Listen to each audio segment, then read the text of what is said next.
Yeah. Hey, I need something from you. Of course. What, love? Your ring. This ring? Yeah. Why? Why? I just need it. And I'll gladly give it to you, love. I just wanted to know why you apparently need it. I'll tell you why after you give it to me.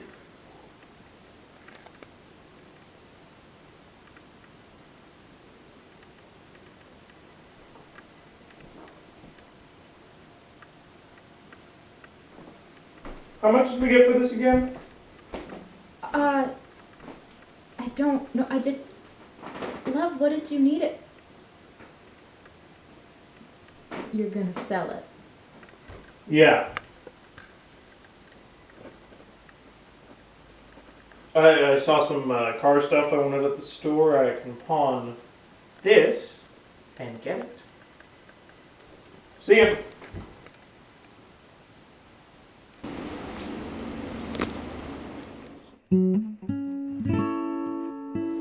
Hello. For today's episode of Very Interesting People, I'm here with Matt to discuss his recent and controversial decision. So, Matt, how are you? I'm not doing bad. I feel happy. This is a pretty momentous occasion. Why is that? Well, this is going to be it for me as far as technology, electricity. These cameras are going to be the last fragments of our industrial world I will be using or coming into contact with for the rest of my life. And that's not all you've chosen to give up, correct? That's correct. What else? Well, money. The final purchase I made with money was the book of transcendentalist poetry I have back in my tent there. Thoreau would have to forgive me, but I couldn't resist the irony. Yes, of course. Now, first, I'd like to ask what I think everyone's been thinking. Why have you chosen to give up modern life? To seclude yourself here and live in the wilderness? Well, to give you the plainest answer I can, I feel disgusted by what I see. Disgusted by how we, as humans, have taken the earth and abused her and covered her in technology and corporation and capital and industry. All as we become obsessed with new technologies, AI, microchips, cyber cars, new ways to become less organically human. Spending your time wondering if that's a star you see or just an airplane. I'm disgusted by it. That's your core reason? Yes. I hate how we've treated this planet. Everything we know, everything we see, everything we are, it all came from this planet, and we treat it with such disrespect. People didn't used to live like that. The indigenous peoples of this country respected the land. They worshipped it as God, the earth as mother. They hunted their own food from the natural world. They didn't buy processed meats from some store. And so, you think we should live more like that? Yes. And what do you think we, as single individual people, can do about the climate crisis? Do you think we even have a responsibility? It's a difficult question.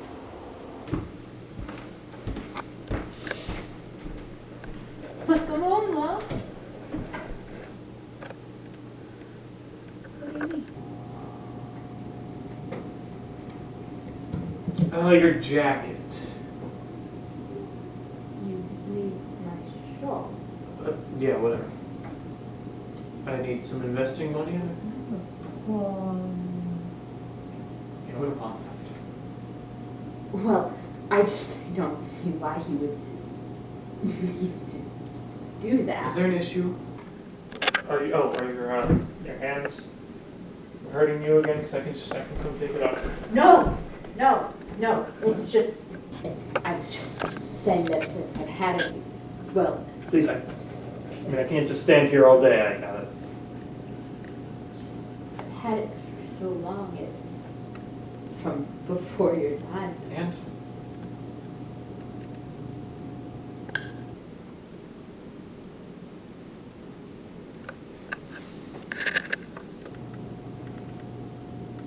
yeah, it's nice sitting like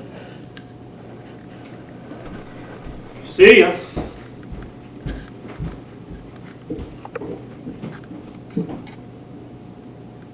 Now, your mother was a writer as well. Did she introduce you to transcendentalist authors, or was it something you came into by yourself? I came into it myself. All right. And how's that writing been going? What's the project you've been working on most recently? Now that is a real question. My current project is actually Back in the tent there, it's in my writing journal. The title is Earth as an Apartment. Huh. Right? The night I came up with that was just... And this will be your 4th novel? Yep. How close are you to completing it? Well, that's always the question, isn't it? If I had to put a number on it, I'd give it maybe 60 or 65%. All right, so not bad. Sure. What's it about? Now, Well, what type of themes does the story revolve around? thank you. Well, the story you find from the pages of a couple, unnamed man and woman in an unnamed area. This woman, she's very earth-toned, and she loves the man with everything she is. But the man is unappreciative. Upon his return to the house, every time simply demands for her to give something to him so he can sell it. But it's all allegory. Man takes everything from the earth, degrades her constantly for his own interests, and gives nothing back.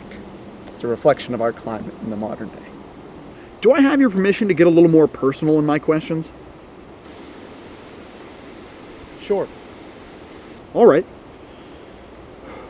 So, Matt, 4 months ago, your mother, also a writer, very tragically died in a road accident. Do you feel like this has had a lot of impact on this new novel? Well, for one, I think you need to tell it more accurately. I'm sorry? She did not die, she was killed. Right. Okay, but She used the autopilot feature on her car, wanting to clean up the spill on her seat, and the tool malfunctioned and led her into a side barrier. Another car was caught in a pile. That's what the authorities determined happened. yes, that's right. Has my writing been influenced by the fact that my mother was killed? No, it hasn't, and I don't see how it could. My work and my life are entirely separate. Now, she wrote a novel herself, didn't she? Yes, one. The Gardener's Wife? Yes. Very different from my own work, very straightforward, not exactly experimental. She loved Little House on the Prairie, Anne of Green Gables, Wendell Berry, the whole lot, small town writing. She came from a small town herself before moving to the city, and she based a lot of the characters in the novel after real people she knew. Now, just a few weeks before her passing, your mother released the audiobook version of The Gardener's Wife, reading it herself. How do you feel about the decision to record an audiobook? I don't know, I never read it. Sorry? I never read The Gardener's Wife or listened to the audiobook. I think those things are repulsive. In our day, we can't just sit down and read a book. Why? Why did you never read her novel? We're done here. We're That's all you're getting for me. We're done. wait, just wait, Mr.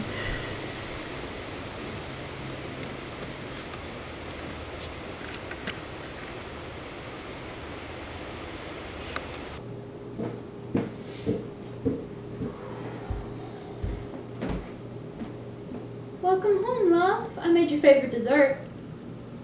Oh. Great, thanks.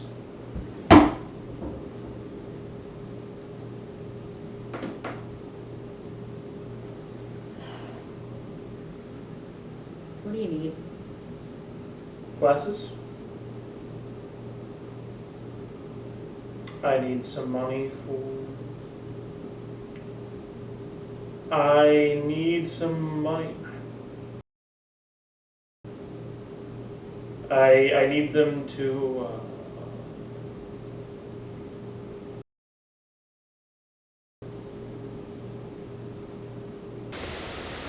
I need some money for...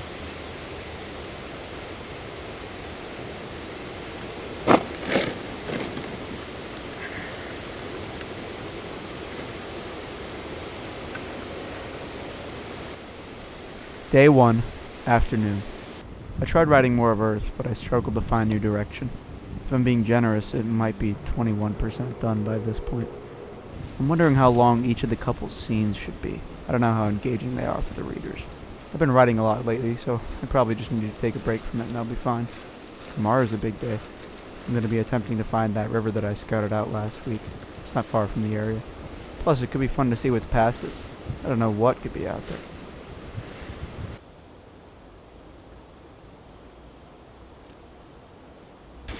Day 2, afternoon.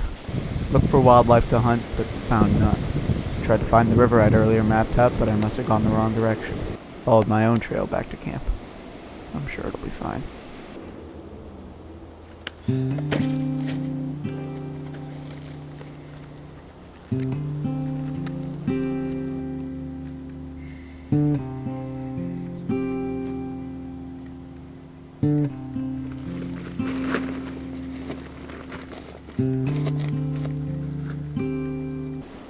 Day 4. Definitely feeling hungry and thirsty now. I did not anticipate the difficulty of hunting here. Tried to write, to no avail. The characters just aren't talking. Blame it on that interview, it got me in my own head. To be honest, I don't know how much longer I can do this. Or even want to do this. He doesn't know anything about me. He doesn't know.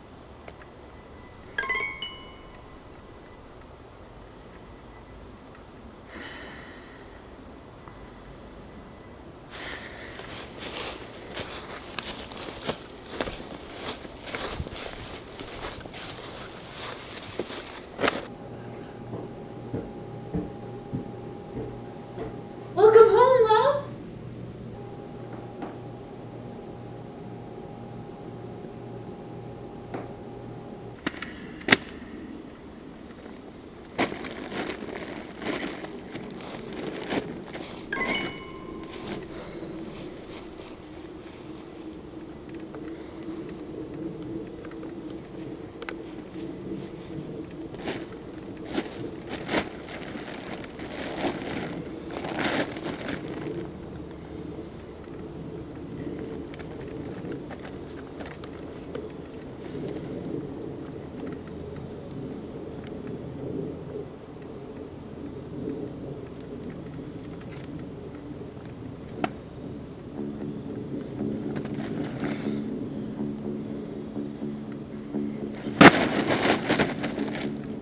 Come on. What's next in the story? What's next? Speak. Speak. Speak to me! Speak to me! Speak to me!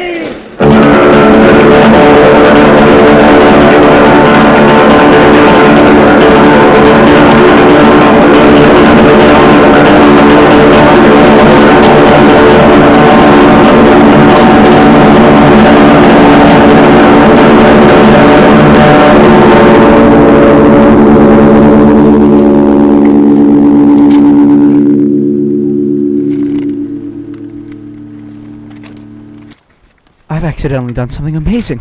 I mixed the pages of Earth as an Apartment with those in my personal journal, and it changes the novel entirely. It's a postmodern meta-narrative masterpiece. It's genius. Now, instead of just being singularly focused on the relationship between both man and woman and thus humanity and Earth, now it is also about the relationship between writer and creation. Really a reflection of the relationship between the Earth and humanity. It is a story that is equally about the storyteller.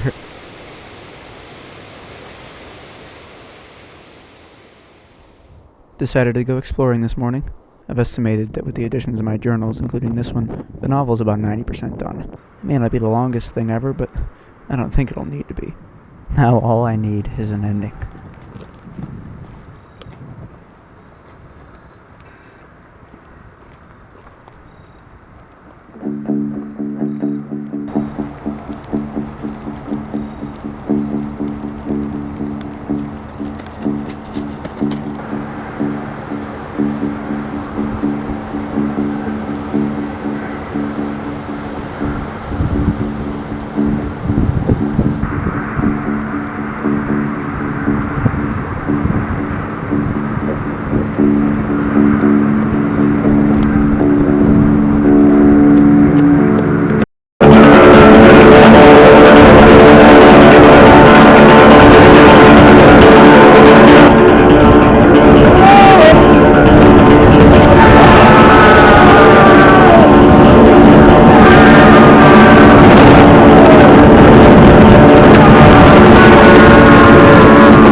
Chapter 11, on Death.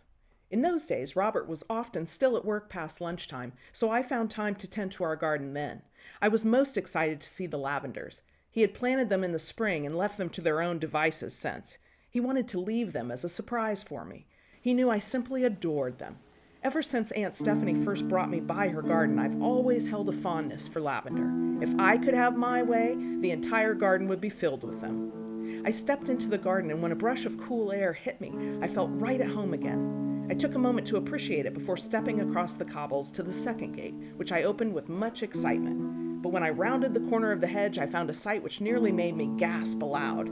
There they were, the lavenders in their box of dirt, choked and strangled by the spiked vines of weeds. It was horrible, and I immediately felt anger rush up and flush my face. Without another thought, I commenced to pull those weeds up and out, and I did so with little remorse.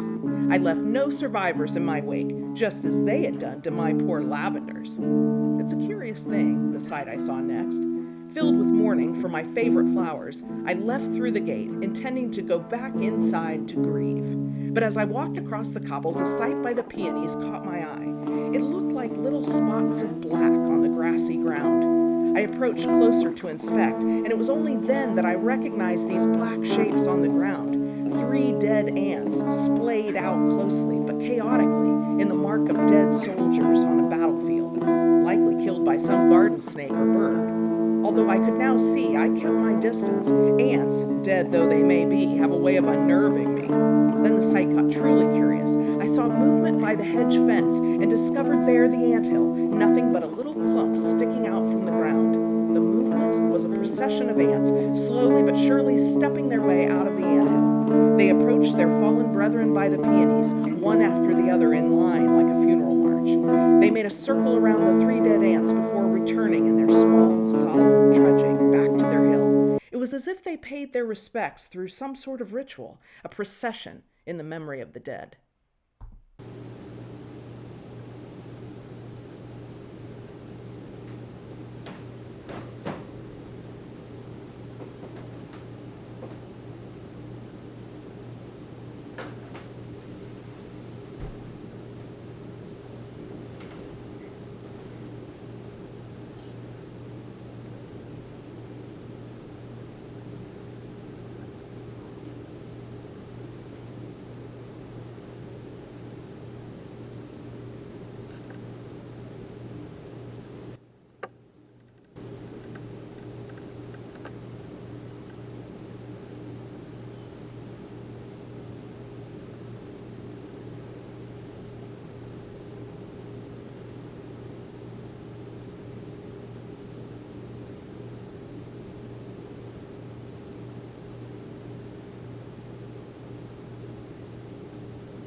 Something's gotta change.